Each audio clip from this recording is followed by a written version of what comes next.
Pemerintah Indonesia dan Arab Saudi saudara telah menandatangani nota kesepahaman terkait dengan penyelenggaraan ibadah haji tahun ini saudara. Total kuota haji Indonesia yang berangkat pada tahun 2025 sebanyak 221.000 jemaah. Dari total tersebut jumlah kuota haji reguler sebanyak 203.320 jemaah. Sementara itu haji khusus sebanyak 17.680 jemaah. Pada penyelenggaraan musim haji 2025, Kementerian Agama berkomitmen untuk memberikan pelayanan yang prima pada jemaah haji sejak keberangkatan. Lalu langkah apa saja yang sudah dilakukan oleh Kementerian Agama untuk meningkatkan layanan?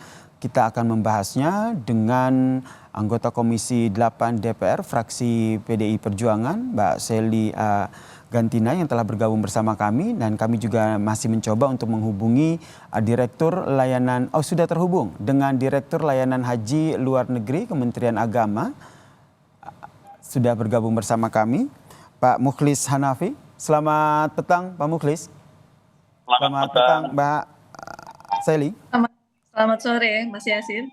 Ya, saya ke Pak Mukhlis dulu. Pak Mukhlis, ini realisasinya akan seperti apa ini? Memberikan layanan prima bagi jemaah haji tahun ini, kita berkaca dengan evaluasi tahun lalu tentunya. Ya, sebagaimana disampaikan oleh Bapak Presiden tadi, bahwa tahun ini pemerintah berhasil menurunkan ya biaya penyelenggaraan ibadah haji, terutama yang dibayarkan oleh jamaah, tetapi dengan komitmen bahwa layanan yang diberikan itu tetap baik, tetap prima. Inilah komitmen kami dan alhamdulillah sampai saat ini segala persiapan layanan di Arab Saudi telah mencapai 100% dan sebagian jamaah kita sekarang juga sudah menikmati layanan tersebut ya, di mana per hari ini tanggal 4 Mei, hari keempat masa operasional haji, itu sudah ada 42 kloter yang tiba di Arab Saudi ya.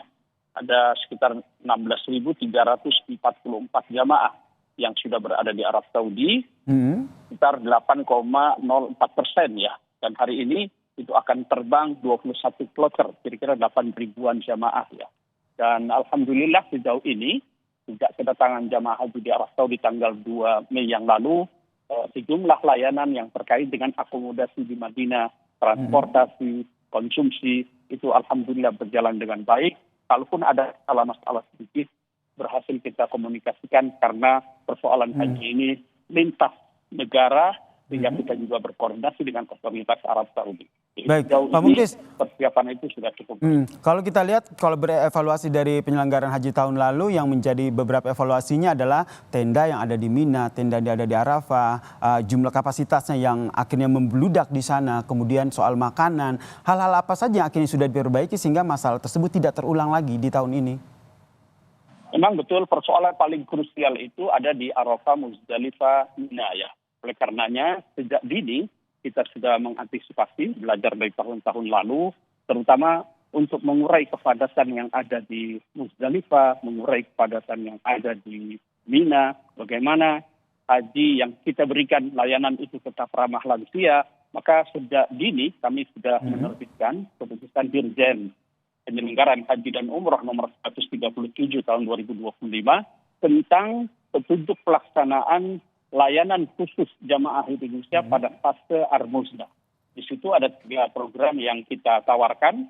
Yang pertama adalah murur. Jadi untuk mempercepat pergerakan dan menghindari kepadatan di Muzdalifah, 51.000 jamaah atau sekitar 25% itu akan dimururkan. Hanya melintas saja di Muzdalifah. Dia tidak turun langsung ke Mina. Begitu juga nanti di Mina ada 95 kloter, sekitar 37.497 jamaah yang akan ditanazulkan dari tenda-tenda mereka di Mina. Artinya mereka tidak menggunakan hak tenda mereka di Mina dan kembali ke hotel, dan di hotel yang dekat dengan jamarat mereka akan mendapatkan layanan kesehatan, layanan akomodasi dan layanan konsumsi kita siapkan.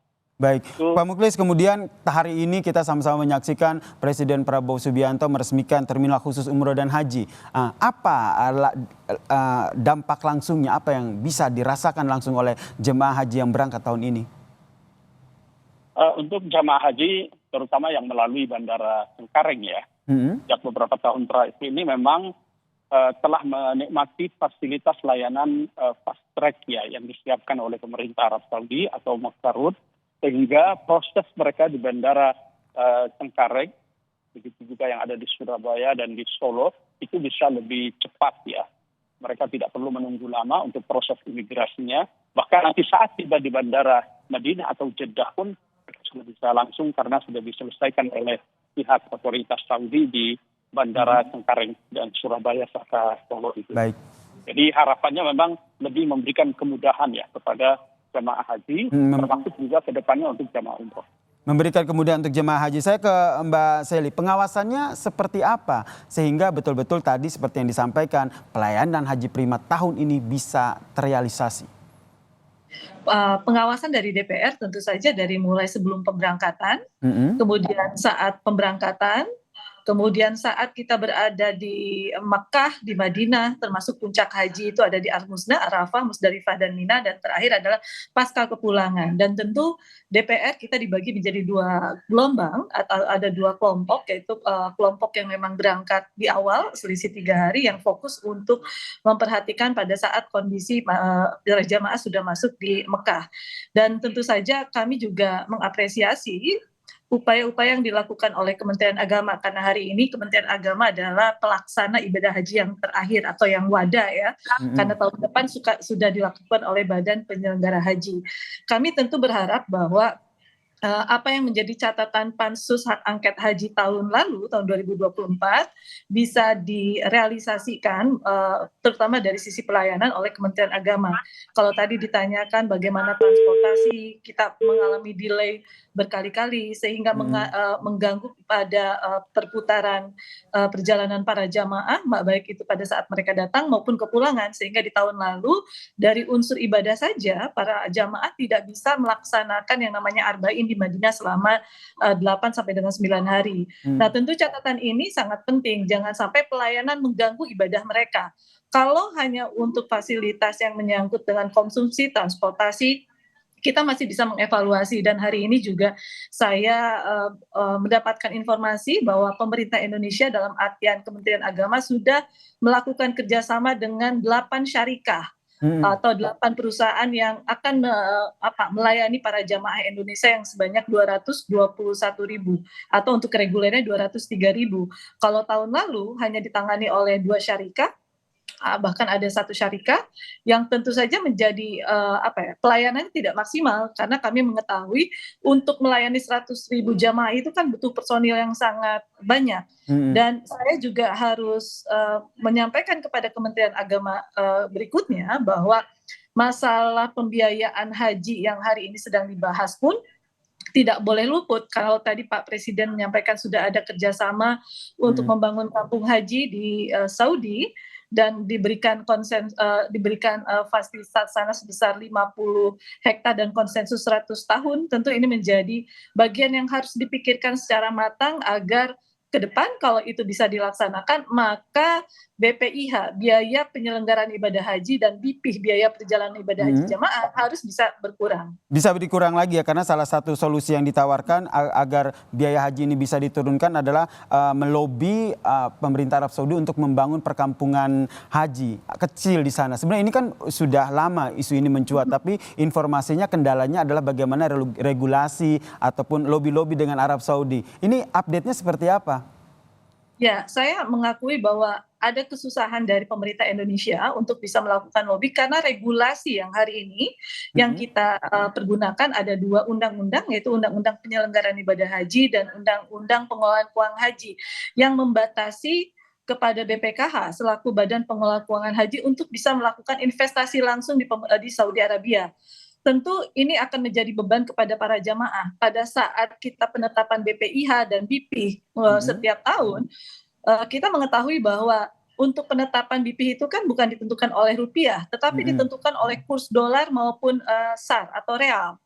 Dan setiap tahun pasti angka dolar ini akan berfluktuatif, artinya akan naik terus. Nah, kalau kita menyelenggarakan pelaksanaan ibadah haji dari sisi akomodasi penginapan saja, penginapan kalau setiap tahun kita kontraknya hanya 1 tahun, tentu ini akan membebani para jamaah karena tahun depan harganya pasti akan berubah. Betul. Tapi kalau ternyata kita bisa melakukan investasi dalam bentuk kontrak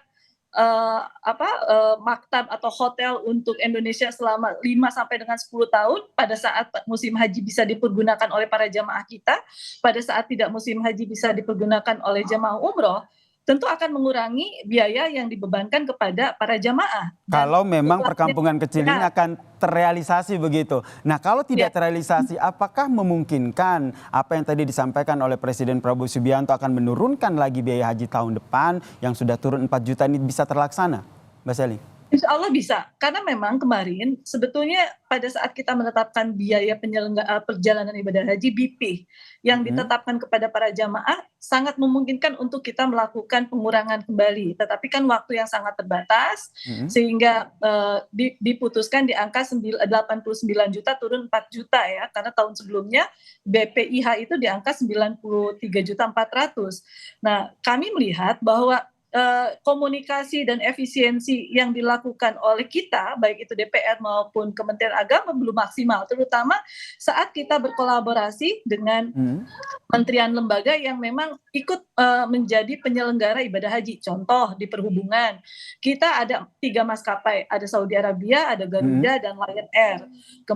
Pada saat kita menetapkan biaya perjalanan ibadah haji atau BP yang harus dilakukan pelunasan oleh para jamaah, salah satu komponen terbesar adalah komponen penerbangan. Nah, komponen penerbangan ini dibayar full oleh para jamaah, sehingga setiap embarkasi, baik itu dari Aceh sampai dengan yang paling terakhir Banjarmasin dan Makassar, biayanya akan berbeda-beda. Kita menetapkannya sama, ada pengurangan, tetapi pada saat sudah terimplementasikan dalam bentuk Perpres, seolah-olah turun, tetapi buktinya di tahun 2025, biaya perjalanan ibadah haji yang harus dilakukan pelunasan oleh jemaah masih ada 7 embarkasi yang ternyata naik bukan turun. Gitu. Itu soal penerbangan begitu, ini bisa kita kontrol karena ini ada di dalam negeri begitu. Tapi bagaimana dengan yang ada di Arab Saudi, karena soal tenda kemudian lokasi ini kan semuanya kerjasama dengan Arab Saudi yang tentu butuh lobby-lobby begitu. Betul, kaitan dengan tenda dan lokasi ini kan menyangkut dengan masyair pada saat puncak haji, dan memang penyelenggaranya adalah pemerintah Saudi Arabia.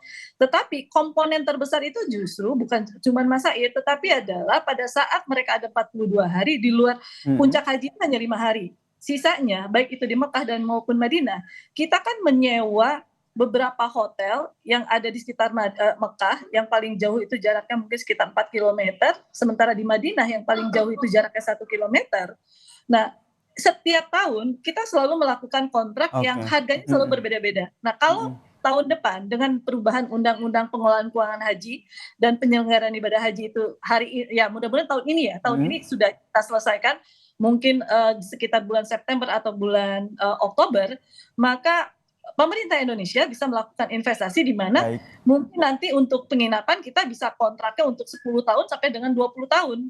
Oke, jadi jangka panjang begitu ya. Tentu saja harapannya karena kekhawatirannya jangan sampai biaya haji diturunkan, fasilitasnya malah terganggu begitu sehingga berdampak pada ibadah haji. Semoga ini tidak terjadi dan kita harapkan penyelenggaraan haji tahun ini berjalan dengan lancar ya. Terima kasih anggota Komisi 8 fraksi DPR dari fraksi PDIP Mbak Sally telah bergabung bersama kami di Kompas Petang, dan tadi sebelumnya ada Pak Muklis Hanafi dari Direktur Layanan Haji Luar Negeri yang juga telah memberikan informasinya di Kompas Petang. Salam sehat Mbak Sally.